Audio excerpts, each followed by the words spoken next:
کسی کے بارے میں کوئی رائے قائم کرنی ہو تو سب سے پہلے اس کی تحقیق کر لی جائے، آیا یہ خبر سچی کہاں تک ہے، جھوٹی کہاں تک ہے۔ آج ہو ایسا رہا ہے جو بات جس کے پاس پہنچتی ہے بغیر تصدیق کے اس کو آگے پھیلا رہا ہے، آگے دوسروں تک پہنچا رہا ہے۔ تو ہمارا مذہب اسلام ہے، اور اسلام اتنا خوبصورت مذہب ہے، کسی مقام پر کسی قدم کے اوپر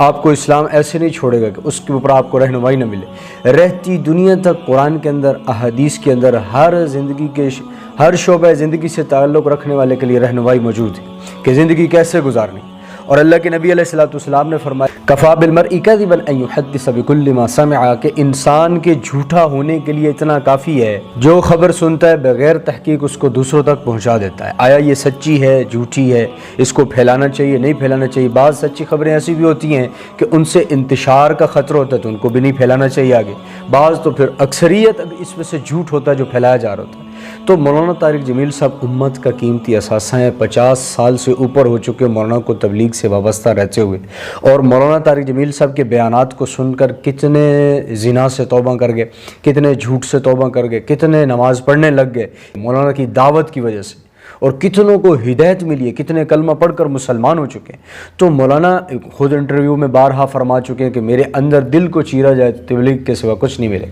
تبلیغ تو میرے انگ انگ کے اندر بھری ہوئی ہے۔ مولانا طارق جمیل صاحب ایک بیان میں خود فرما رہے تھے کہ 2014 تک میرا ہر سال چلہ بھی لگتا رہا 40 جماعت کے ساتھ، لیکن اب میری بیماری کی وجہ سے، مسلسل سر درد کی وجہ سے میں اب سفر نہیں کر پاتا، تو سر درد بیماری کی وجہ سے میں تھوڑا سائڈ پہ ہوا ہوں، وگرنہ میں تبلیغ سے دور تھوڑی ہوں۔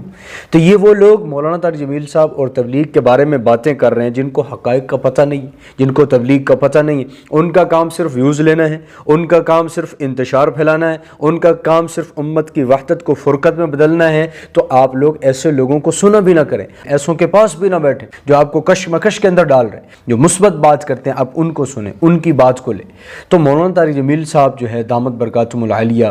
کتنا بڑے عرصہ ہے جامعۃ الحسنین کے اندر، پھر کتنی اس کی شاخیں ہیں، کتنے ماشاءاللہ ان کے اندر طلباء پڑھ رہے ہیں، قرآن سیکھ رہے ہیں، حدیث سیکھ رہے ہیں، فقہ سیکھ رہے ہیں، کتنے اساتذہ اور کتنے ان کے فضلاء ہیں، اور پوری دنیا کے اندر ان کا ایک نام ہے، اور یہ نام، ان کا نام اور ان کی شہرت، اس کی وجہ تبلیغ ہے۔ تو کیا ایک بندہ تبلیغ کی وجہ سے مشہور ہوا، تبلیغ کی وجہ سے اللہ نے جو ہے ان کا نام چمکایا تو وہ تبلیغ کو چھوڑ دے؟ یہ غلط بات ہے۔ مولانا طارق جمیل صاحب ایک انٹرویو ایک اور میں نے سنا، اس میں فرما رہے تھے کہ ہم نے تو پوری دنیا کے اندر اس پیغام کو پہنچایا تبلیغ کے ذریعے سبب سے، اب ہم تبلیغ کو چھوڑ دیں؟ ایک ماں اپنے بیٹے کی کتنی مشقت کے اندر پرورش کرتی ہے، اس کو پروان چڑھاتی ہے، خود گیلے پہ سردیوں میں سو کر اس کو خشک پر سلاتی ہے، گرمی سردی برداشت کر رہی، لیکن بچے کو جو ہے سکون دے رہی۔ تو کیا آیا بچہ جب بڑے ہو کر فرما بردار بنے یا نافرمان بنے؟ فرما بردار بنے گا تو وہی بچہ اچھا ہے۔ تو ایسے ہی مولانا طارق جمیل صاحب فرما رہے ہیں کہ تبلیغ میری ماں ہے، میں تبلیغ کو کسی حال کے اندر نہیں چھوڑ سکتا۔